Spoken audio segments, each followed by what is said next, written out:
பிடிச்சி ஒரு வேலையை செஞ்சால் தான் அதில் பயங்கர சக்ஸஸ் வரும். இந்த பணத்துக்காக வேலை செய்கிறேன், பணத்துக்காக நான் சிஏ படிக்கிறேன், ஓகே பணம்லாம் வரும். சிஏ உள்ளே வரதுக்கு இதை படிக்கிறதுக்கு எனக்கு எதுவும் பலன் இருக்குது, அதெல்லாம் பலன்லாம் இருக்குது. ஃபினான்ஷியலி உள்ளே வந்துட்ட யூ ஹவ் டு என்ஜாய். நீ பயங்கர இன்வால்மெண்ட்டோட என்ஜாய் பண்ணி அதை படிக்கணும். எனக்கு அதை பிடிக்கல, அப்புறம் எதுக்கிட்ட உட்காந்து டைம் வேஸ்ட் பண்ணுற?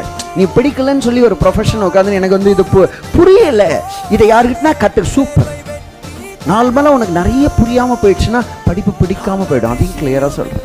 உனக்கு எவ்வளோ கோல புரியறதோ படிப்பு என்ன ஆகிடும், பிடிக்க ஆரம்பிச்சிடும். அதனால தான் நீ புரிஞ்சுக்கணும், கான்செப்ஷுவல் கிளாரிட்டி வேணும். ஏன் எதுக்குன்னு கேட்டுப்படி, கான்டம்ப்ளேட் பண்ணு.